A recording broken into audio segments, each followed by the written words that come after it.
Hello, I'm John Hudson, Chief Technology Officer for Manchester Airport Group. So today I'm here to talk to you about Gen AI and what we've been doing at MAG. Just to give you a little bit of background on who we are. Manchester Airport Group, we're the largest airport group in the UK. We own Manchester, London Stansted and East Midlands airports. We see about 60 million passengers a year, about 260 destinations. As you can see from the map on the right, we're kind of well placed in the UK. What I really like, the stat I really like about us as a business is that 70% of the UK within a 2-hour drive of any one of our airports. So when we talk about customer experience and the demographic that we look at, it's not just a kind of one specific airport in one area. We serve the entire country. So like any good tech department or tech company, we've got a vision and a mission. And I'm going to call out before I put this up that this is a really bold vision. But we want to build the world's most intelligent airports. And in order to do that, we need to get the right data to the right place at the right time. Now, what do we mean by the world's most intelligent airports? Well, an airport itself, as a lot of you know, it's like a mini city. So on our campus, as well as the airfields, we like to tell a bit of a story around in the worst case scenario, there's a crash on the motorway leading to one of our airports and it shuts down and people can't get to the airport. We need to start thinking about this from a transport perspective. We're going to start seeing a lot of people moving towards public transport in our trams and our train stations. So how do we manage the influx of passengers from a different place? We need to think about our office blocks and the hotels on the airport. Do we need to tell our staff to actually, if you're able to work from home, work from home. Don't become part of the traffic. Try to solve some of the issues we've got. We've got logistics plants, essentially, with the baggage and check-in. So we need to start putting staff on break now so that in the future, when all the people start coming in, we've got a full complement of staff to help everyone get through the airport. See, we've got lots of retail. Do we need to start doing flash sales and letting the retailers know that you're going to have an influx of people coming through, rushing, not wanting to spend time. So if you put a flash sale, maybe you can lower the prices enough that you can actually still make some money from retail. We've got restaurants. Do we need to say you need to move to a takeout, kind of a takeout method rather than sit in? And then we've got data centers, networking. We need to start looking at that and monitoring it to make sure that the crash that happens, was it an accident or was it a diversion that would make us look at that and not look what's going on within our own cyber environment. So when we talk about an intelligent airport, we're not just talking about operations, we're talking about the full customer experience and taking a real customer-centric approach to this. So that takes me nicely onto our digital customer platform that we've developed at MAG. Now, when we look at any project, we start looking at it and we always ask ourselves, what's that problem we're trying to solve? Why do we need it? So we did a piece of work with a company called OC&C, a strategic piece around our customer experience. And what we found is that the help desks throughout the airports, we've only got a few of them in each terminal, in each of our airports. They're not staffed 24/7, yet our airport is a 24/7 operation. The staff can be overwhelmed at busy times. So in peak season, the queues can be long to actually speak to these people. They don't speak every language. So in Stansted on a weekend, about 25% of our customers are Italian speakers first. So if we need to go out and make sure we can speak every language, it can become difficult to get the right staff. And then a lot of the information is specific to our airports. As you all know, the airports are very different in each case. So you're not always able to just Google something and find the right piece of information. So we put all this together and said, we've got a lot of information, but it's in sporadic places, on dashboards, on websites, or in people's heads. And it's difficult to get that information to our customers. So this is where we decided to create our digital customer platform. And you can see it's on a kiosk and on a mobile there. And what it actually allows us to do, it works across multiple devices. So as you see, it's on a kiosk, it's on mobile. It means it's available 24/7, 365. Unlike the help desks, it's there, but it also works in multiple languages. So it's built off our DXP, which is our website platform that we build in-house that's hosted through AWS. And the AI assistant uses AWS Translate, so it can speak over 100 languages naturally in your natural language. Like I said, it's on AWS, so it's scalable to our demands. So when we put it on kiosks, we know how many people are going to be using it at a time, give or take. If we put it out to mobile, it means theoretically everyone who comes to the airport could be using it at once, especially if there's delays and flight delays announced. We know that people are going to start using it. So hosting it in the clouds means that we can be scalable as needed. And it also offers location-specific data. So if you're sat down, you want to know where a water fountain is, you go out to the, you find the help desk, you ask them, and they give you directions to 2 meters past where you were just sat. It becomes a bit confusing. It's a bit annoying. So if we've got location-specific data specifically on the kiosks or on your mobile, you can look for what you need very easily. And finally, it can answer queries in natural language, so you don't have to know the airport parlance. You can type in anything you want, and it will answer any questions you've got. And by virtue of being able to type in anything you want, there's a lot of data gathering opportunities that we can start to look at. So when we worked with our customer service team and we came up with the kind of frequently asked questions that the customer service teams get asked quite a lot. Now, these are things like, where do I check in? Where are the toilets? Assistance, I've lost my luggage. Questions that are very vital to the customer experience, but they don't really give us the opportunity to personalize or even upsell to the customer. Whereas if we create, when we created the digital customer platform and enabled the virtual assistant on it, we can start to answer the more trivial questions, let's say, so where do I get a burger? Can I get fast track security? All of these types of questions. So creating this system, compared to a traditional system of only human customer service agents, lends itself to personalization, it lends itself to upselling and seeing an increase in revenue while at the same time getting an increase in customer service and things like NPS score. So what we found is that if you give the people the option to ask anything they want, let's say people are asking for 70% of people are saying, where can I get sushi at the airport? If we don't have a sushi restaurant, we know that they want one, we can go get it. Now, my view of this is that we answer the top questions. If everyone's asking for water fountains, we put more signs, more water fountains.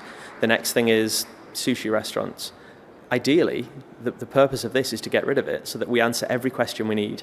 Now, I'm pragmatic. I know we're not going to always be able to answer everything, but it means that we can actually, instead of having our customers come to us, we're going to our customers, giving that in their hands, enabling them to tell us exactly what they want.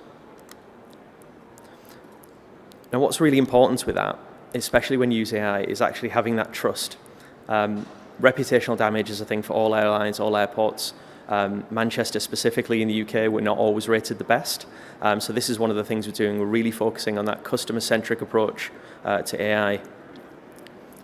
So when we've gone through and done our testing of it, there's a few different types of hallucinations we found. So unlike some AI where you can ask it questions and it'll do something in the background and give you a basic response, this will give you a response in human language. So the first kind of hallucination we had was a factual. So I asked questions that, do I need to wear a mask at the airport? And it said I did, and this was 2 weeks ago. The reason for that was that we had old content on our website because we have an S3 bucket in AWS that stores all of our content as statically generated pages. It reads through them using retrieval augmented generation, and the RAG pulled back that said we did. So it's not a problem with the AI, it was a problem that we just hadn't gone through and cleansed our website when needed. There was contextual, so how do I get out? So I was asking this from a kiosk in the airside. What came back and said, the airport has several transport hubs. So the context of this, it thought that I meant how do I get out of the airport, not how do I get out of airside. Let's say your flight's delayed and you want to leave. So what you need to do is kind of have an understanding of location, where you are, and kind of add context, so contextual prompts.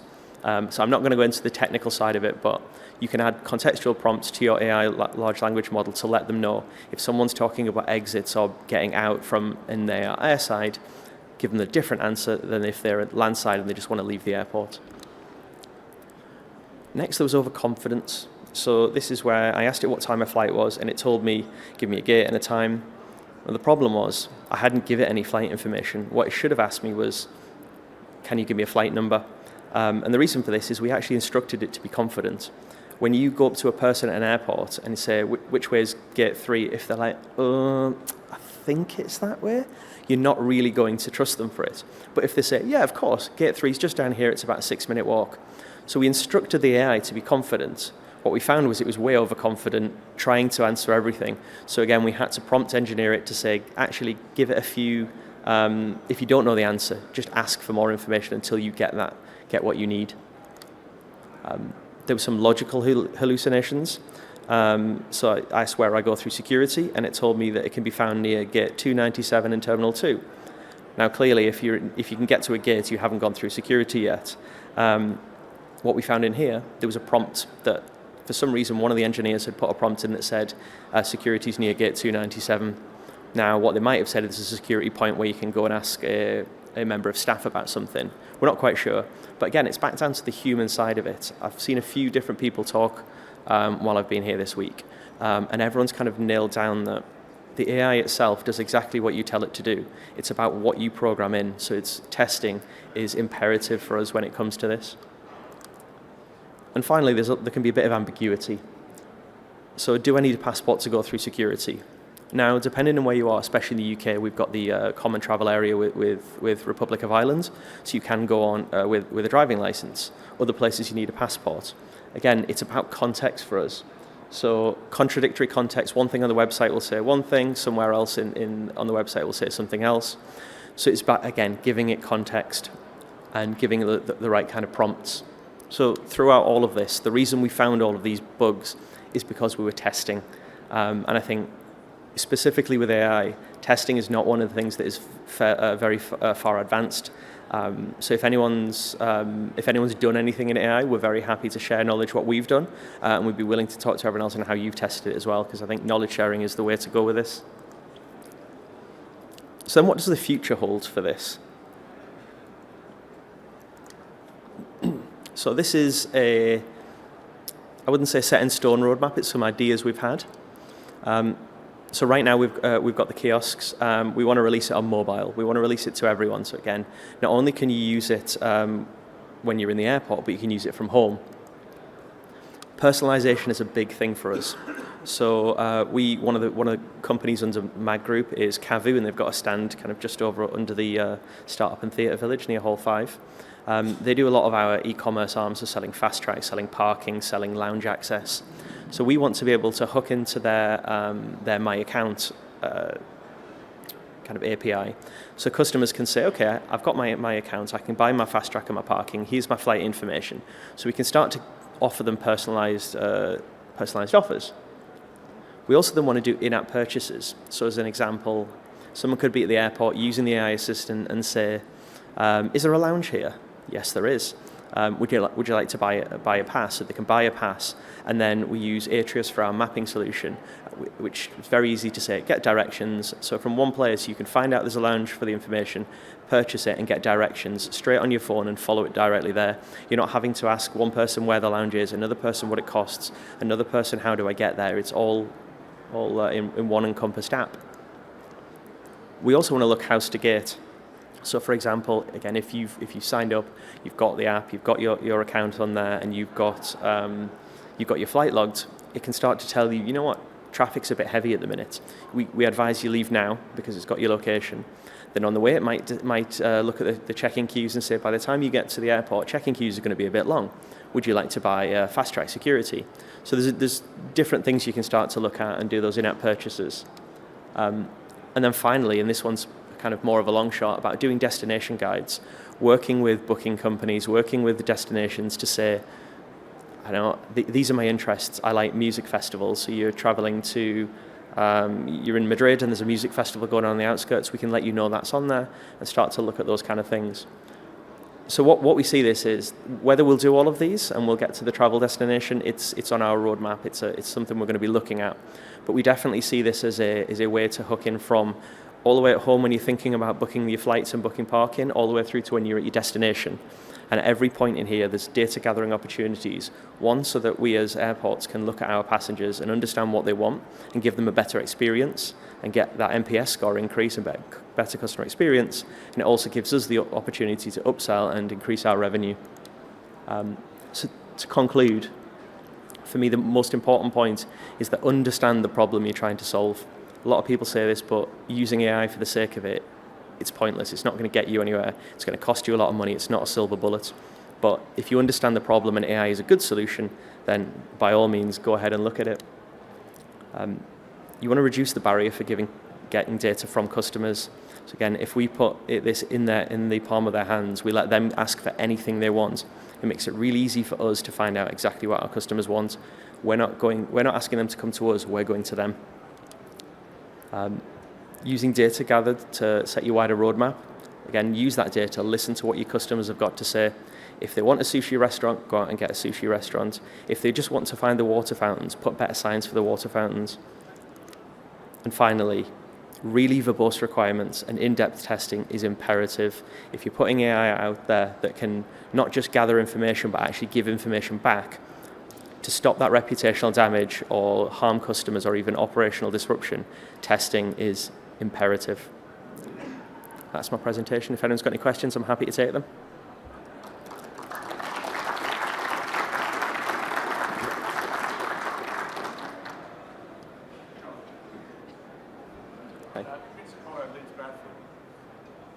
I think there's a mic coming, so you can.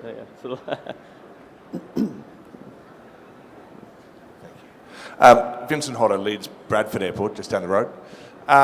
Love what you guys are doing. It's brilliant. How do you deal, though, with effectively the battle of the applications? You've got the airlines wanting to own the interface with the customer, the airports trying to own the interface with the customer, the travel agents trying to own the interface with the customer. Why should customers engage with you as an airport as opposed to you sharing your mapping and capability through an airport application and allowing the airline, through an airline application and allowing the airline to own the entire journey with the customer, given they have other levels of engagement? Yeah, good question. So to answer that, we're doing both. So on one part, we are working with airlines. So we've worked with Ryanair, we're working with TUI, we're chatting with EasyJet, lots of different airlines about data sharing and saying, this is what data we've got for you. We can give you information about flights and gates early. We can give you it as message-based so you can get it the instant it's updated. And in return, if you can give us information that will help us through a better customer experience. So from that side, completely agree. From the airport perspective, who knows our airport better than us? I'm happy to give out a lot of the same information we have in this to airlines, but I can't guarantee that they're going to use it in the best way for the customer. So what we're saying is, yes, if you're traveling with Ryanair, you need to use the Ryanair app. We can't get around that. You don't need to use this. But we can give you the best information about the airport. We really focus on the customer experience, on the UX of this. So if you want to know anything about the airport, come to the source of the truth.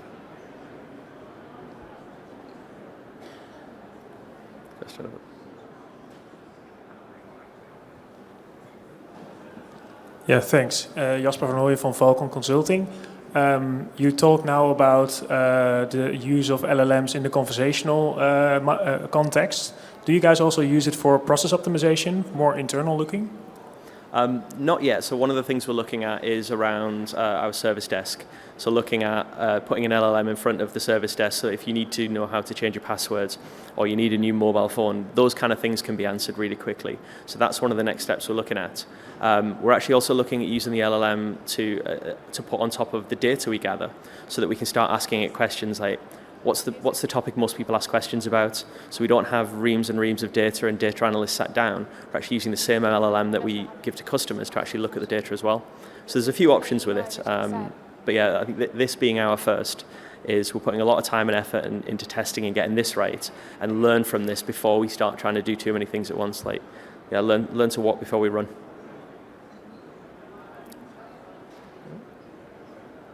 Cool. Well, thanks very much for listening.